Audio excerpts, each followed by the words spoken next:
you all. Carpetbagger here, coming to you live from the South. More specifically, Pigeon Forge, Tennessee. And even more specifically than that, I'm in front of Alcatraz East. Now, unlike Alcatraz West, this is not an actual prison. There's not a prison here on the tourist strip in Pigeon Forge. But what this is a very, very fascinating crime museum. This was actually a reincarnation of a previous museum, the Museum of Crime and Punishment in Washington, D.C. I believe they had lost the lease on their building and had to move their attraction. So they kind of created a new attraction, the Alcatraz East attraction here in Tennessee, and still has an amazing collection of true crime items and different crime-based and punishment-based exhibits. We've been here before, but I did want to take a closer look and did want to see what was new, if there's anything changed, any new exhibits. So please, follow me. There's a guard up there observing if any prisoners are currently escaping. And yes, they absolutely are. A prisoner trying to escape right there. So we will observe social distancing, which is notoriously difficult to do inside of a prison. It's no flash photography, gum, food, drinks, or tobacco. You know, standard prison rules. Visiting hours 10 a.m. to 6 p.m. Instead of velvety ropes, they actually have ropes made out of handcuffs. There you can see the lobby here. Does indeed look very prison-y. Those cells up there above the ticket counter. Oh, look at this guy up here. Wonder if that's the warden. Alright, they said follow the Green Mile into the museum. I guess the Green Mile is the mile you walk to be executed. Now, John Walsh, host of America's Most Wanted, actually has some association with the museum. He used to film his show inside the Washington, D.C. location. And down here, we have John Walsh's sword. See the sign there, it says Indians Welcome. Of course, the original Alcatraz was actually occupied by Native American protesters for a time. Remember, you got to keep 6 feet away from other inmates. So we start our tour off with some old-timey implements of punishment, aka torture. There's a chain there that was used to hang witches, put their hands above their heads so they could be tortured. The shrews, violin, I guess you put their person's head in there, then their hands in there. They were so nice back then. Here's a water torture funnel.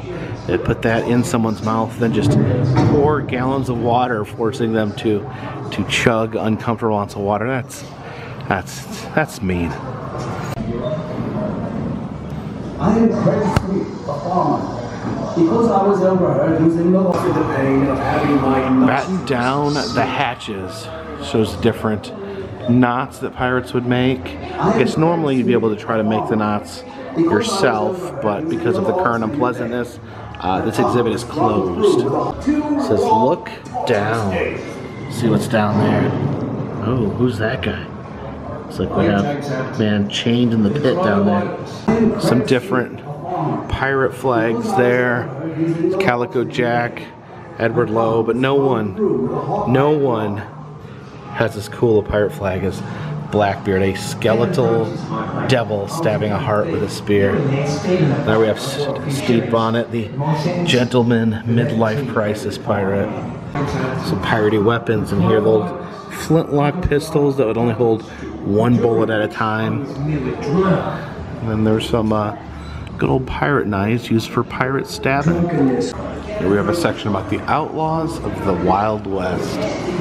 I always loved these, the rustler shoes, where you could steal horses But you had these horseshoes built onto your shoes so they wouldn't know you were a human stealing horses. They would just think they were the footprints of a horse. There's the death mask of Pancho Villa, the famed Mexican bandit. Here's the Peacemaker, notorious Wild West gun. I don't know how I feel about a gun being called the Peacemaker. I think a better name might be the Person Killer.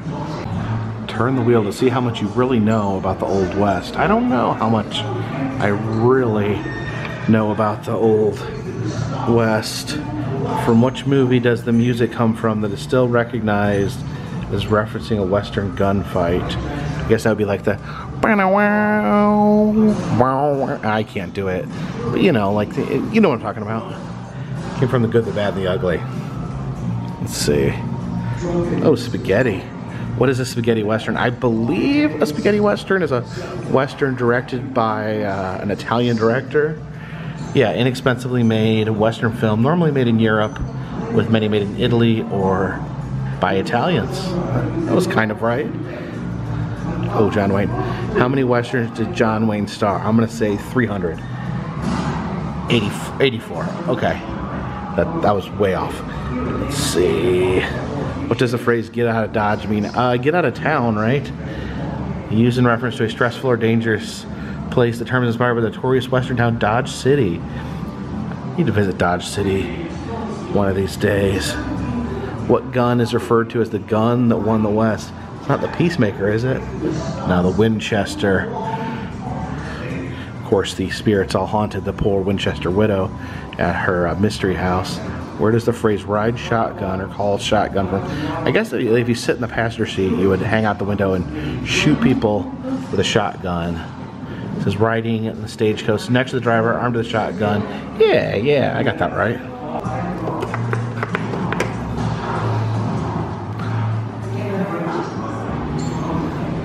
There's Jesse James' notebook. I wonder what he would write about in that. Maybe how many people he killed that day. And there is his gun holster.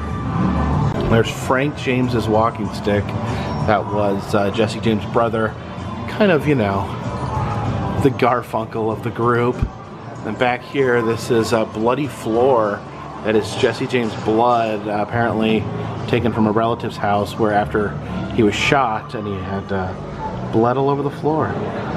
There's some guns that were actually used by the James gang. Here we have an exhibit on moonshining, as can be seen from this moonshine-based shooting gallery. It's an authentic moonshine still right there. And that there is a detonator used by government agents to blow up moonshine stills. This up here is a speakeasy door that was used in Cleveland, Ohio. You can see the little secret compartment where they'd open, probably ask you for your password. This here is an alcohol prescription. Apparently during Prohibition you could get a doctor to write you a prescription for alcohol. Yes, drink 2 bottles of Boone's Farm and call me in the morning. It's a wood carved gun. This is how John Dillinger escaped from the jail in Crown Point, Indiana.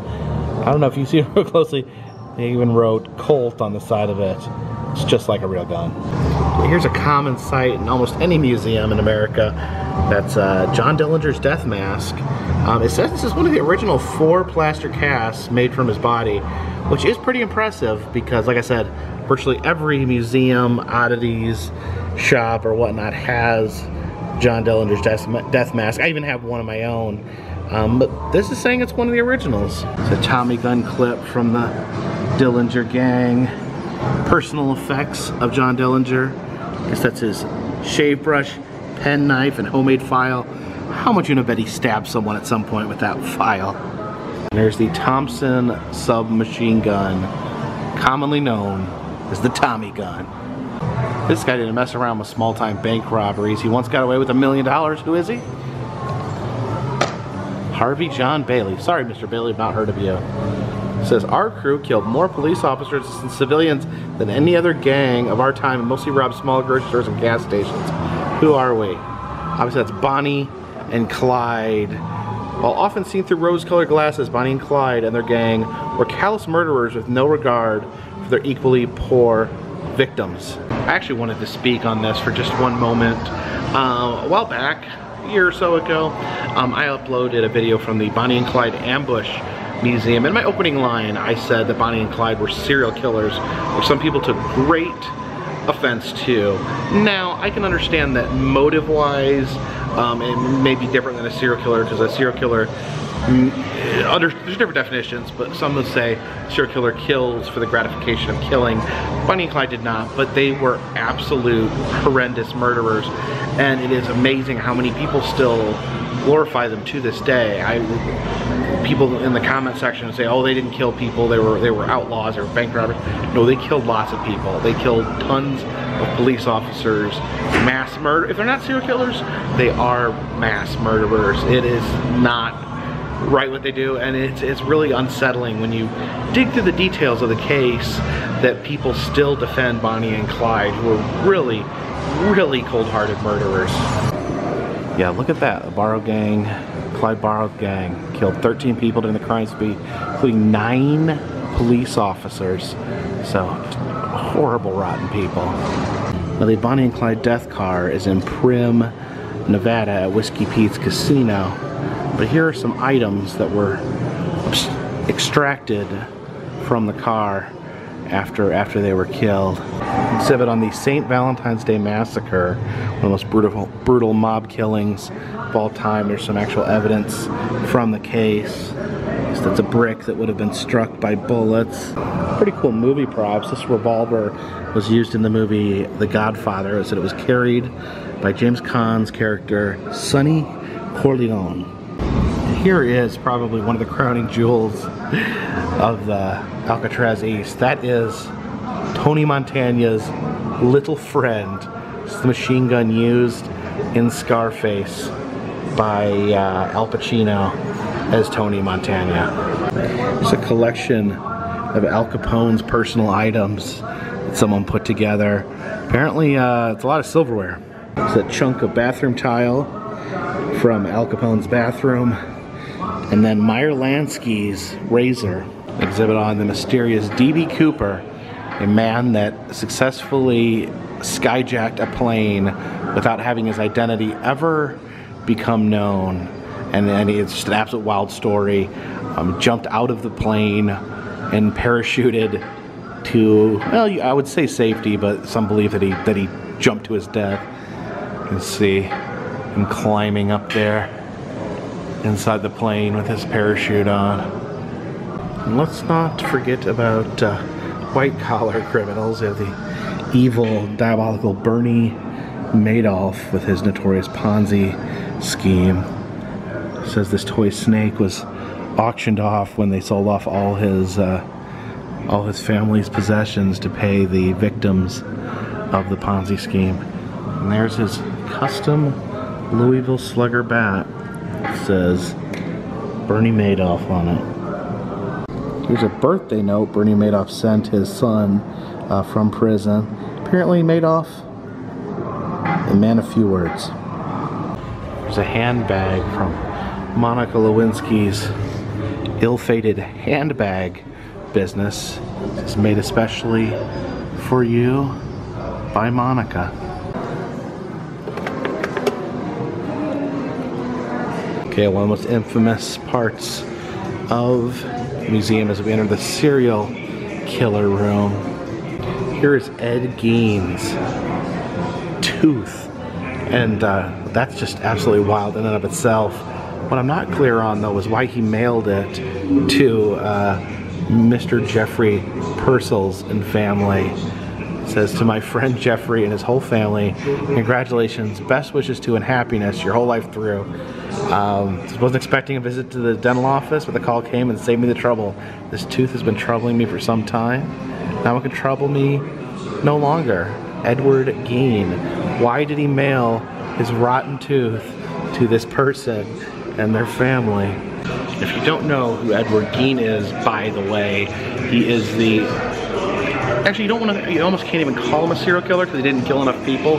He liked to dig up bodies, but he is the inspiration for Norman Bates, Leatherface, and Buffalo Bill from Silence of the Lamb. One of the most cinematically inspiring killers of all time. It's Ted Bundy's typewriter, and then his dental cast. And this is actually a very interesting part of the trial, where they used his teeth to match up to bite marks on his victims. And that's interesting because it was one of the first cases to use bite mark evidence, and in recent times bite mark evidence has shown to be somewhat unreliable and possibly completely unreliable. Some beautiful handmade jewelry made by the Boston Strangler. This perfume bottle with the image of kidnapped victim Charlie Rose. Apparently that was the first time that a lost child was put on a product to help find them. It's kind of a precursor to the children on the back of milk cartons. It's a very sad exhibit here, and it's different personal items from victims of mass shootings. There's various items from Ted Kaczynski's workshop. Of course, Ted Kaczynski, the Unabomber, terrible domestic terrorist that mailed bombs through the mail. They actually had Ted Kaczynski's full cabin at the Museum in Washington, D.C., but sadly, the museum has closed down. The museum was also an amazing collection of true crime artifacts. I would say the museum and this place right here, Alcatraz, is probably the two best exhibitors of true crime artifacts. So sad the museum closed down. I do hope that it does find a new home at some point. This is the Remington sniper rifle used in one of the very first mass shootings. The Texas sniper climbed the clock tower in Texas and just shot people for almost no reason at all. Apparently the shooter, Charles Whitman, had massive headaches and used that as an excuse to rain violence down on people. Just a moment ago, a young lady ran up to this poster and said, "Oh my God, Jeffrey Dahmer. I love Jeffrey Dahmer."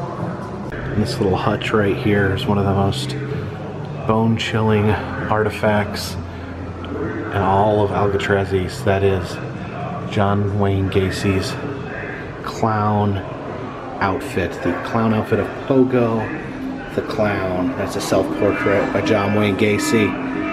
But yes, there's Pogo's outfit. Apparently this is a lesser-known clown, also portrayed by John Wayne Gacy, known as Patches. Here is our 4 assassinated presidents: Abe Lincoln, James Garfield, William McKinney, and John F. Kennedy.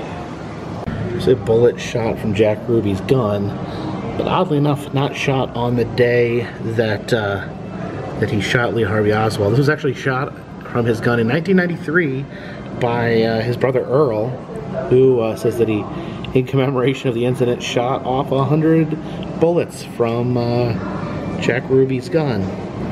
What a celebration. Here's a crime I was not very familiar with: the Family Research Council shooting.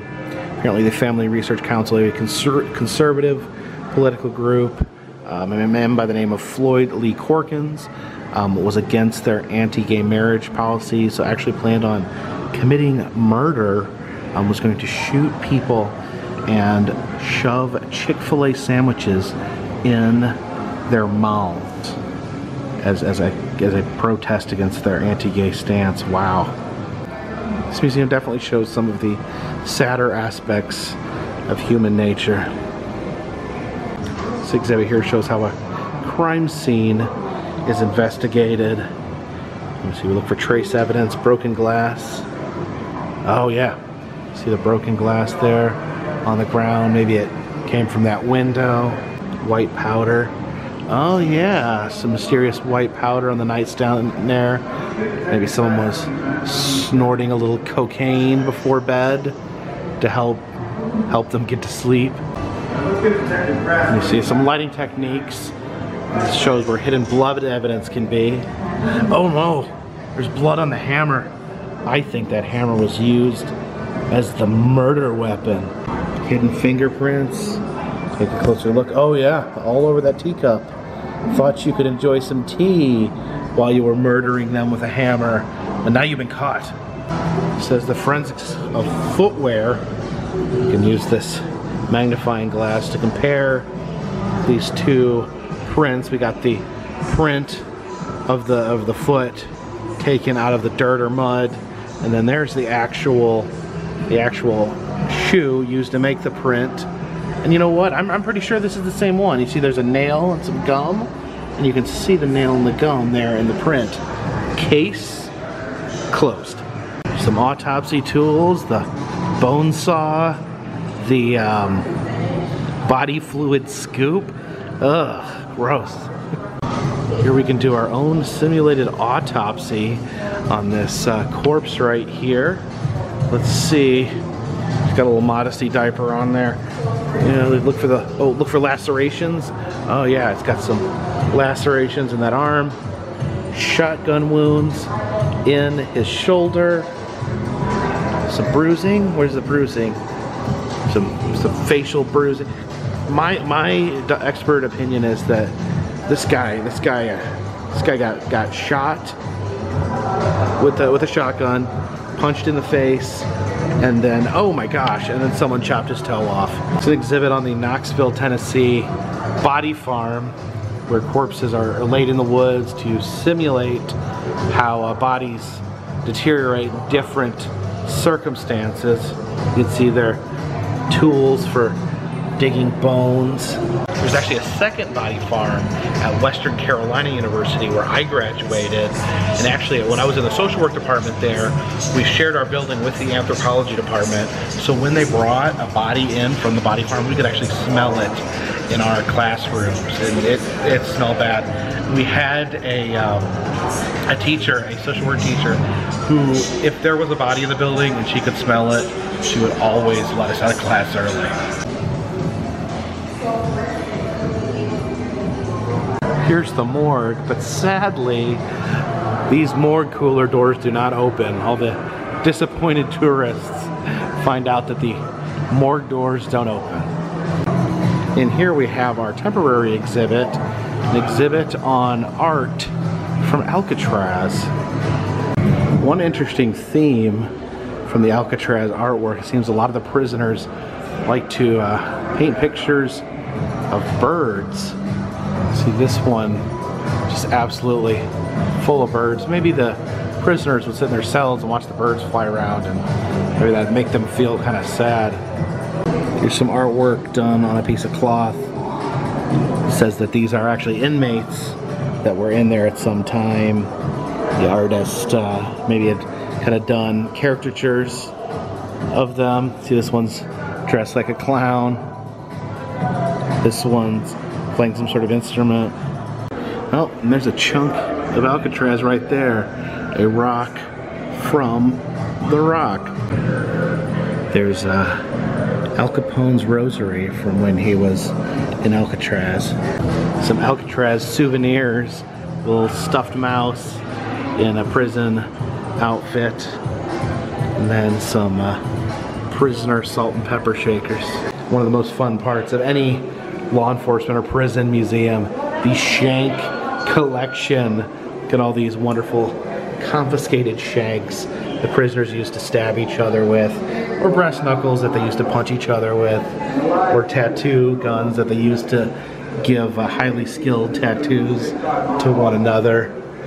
This here is a gun that they would actually, convicts actually make a gun that would fire one bullet. That's absolutely insane, the amount of ingenuity they had. If only they could use that ingenuity to stay out of prison. There's some beating sticks. I guess that's like a mace, a big heavy thing on the end of a rope. Oh, look at these spears. Why are they making spears? This is a fake gun just used to break out. It doesn't look very realistic, but I guess the guards didn't want to take their chances. In these walls, we are the law, and your freedom is just a memory. It's the prison section right here. See this rope right here says was used to escape from from a prison in Texas. One of those classic bed sheet ropes. It's a prison bat that was used by the guards to beat prisoners, and it was used up until 1942. This iron helmet was used in a prison siege in Texas. The inmates made it in the prison shop, so I guess the guards weren't paying very close attention, so they were able to hold off the guards for 10 days using these homemade suits of armor. Now, if you've been to a lot of crime museums like I have, you know that John Wayne Gacy is one of the most prolific artists of our time, but this is a very unique piece he made. It's a semi-truck that he painted the 7 dwarves on it. John Wayne Gacy was obsessed with the 7 dwarves. A lot of his artwork has the 7 dwarves. His favorite things to paint, the 7 dwarves, and then himself as an evil clown.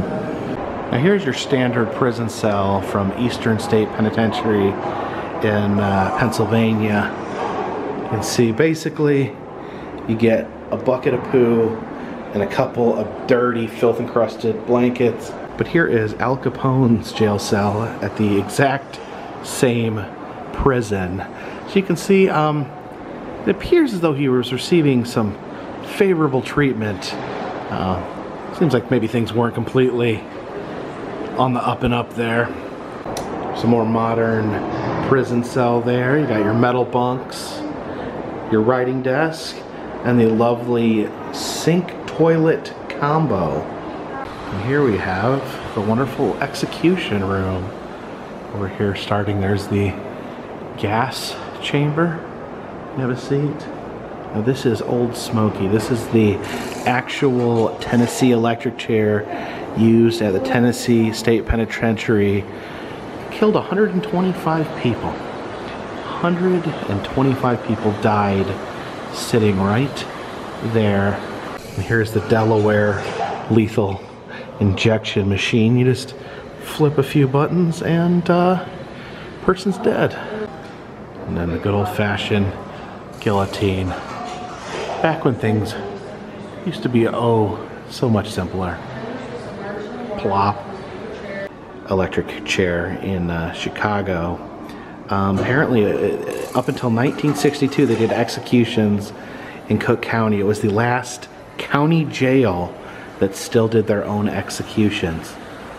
Think about being executed by a county jail these days. That's a thought. There's the 4 anchor bolts that held the South Carolina electric chair down to the ground. Some lethal injection equipment used in Missouri. Some of this stuff is kind of depressing. And look at this. The white Bronco. This is the Bronco used in the famed police chase with O.J. Simpson. Now I know there is some confusion over the white Bronco situation. This here in Alcatraz East in Pigeon Forge is the white Bronco used in the police chase, where Al Cowlings, who owned the Bronco, had O.J. in the car and was fleeing from the police in Los Angeles. There was another Bronco, however. O.J. had his own Bronco, and that was one that had the blood stains on it, famously. And I believe that Bronco no longer exists. I think it was scrapped. This here is not the famed Bonnie and Clyde death car. However, it is the movie car that was used in the 1967 Bonnie and Clyde movie starring Warren Beatty and Faye Dunaway. There's John Dillinger's car. Pretty swanky. And the most unsettling of all these vehicles down here, the Ted Bundy Volkswagen Beetle. This is the car that he would lure women into so that he could murder and do other horrible things too. Ugh. It's like, never thought I'd see so much evil in a Volkswagen Beetle. Got some riot equipment, big riot shield there. And check out this pepper fogger. It's like a giant cannon that shoots out tear gas. And there we have a bomb squad robot. Helpful little robot that puts his life at danger to save us from bombs. Here we have a fake pill maker. This was confiscated by authorities in Colombia. So yeah, makes fake medication. That could be dangerous, like if you needed real medication and not medication that was just made out of rat poison. Some counterfeit video games here, in case you want to play Super Mario 64 on the Xbox. That's interesting. Then the counterfeit Weenie. Stick with the Wii. Don't play with the Weenie. This exhibit here basically shows how certain football players are complete monsters. Here's dog fighting evidence used against Michael Vick, including a handmade nail collar and a dog electrocution device. Oh my gosh, that's sick. And then O.J. Simpson's golf clubs. We're all familiar with what he did. And then, oh, this wonderful gentleman here, Aaron Hernandez, who was moonlighting as a serial killer for no known reason. Now we exit through the gift shop where you can get this wonderful, I'm basically a detective shirt. Or you can get your grandma one of these wonderful serial killer mugs. Got Jeffrey Dahmer, Son of Sam, Ted Bundy, John Wayne Gacy on it.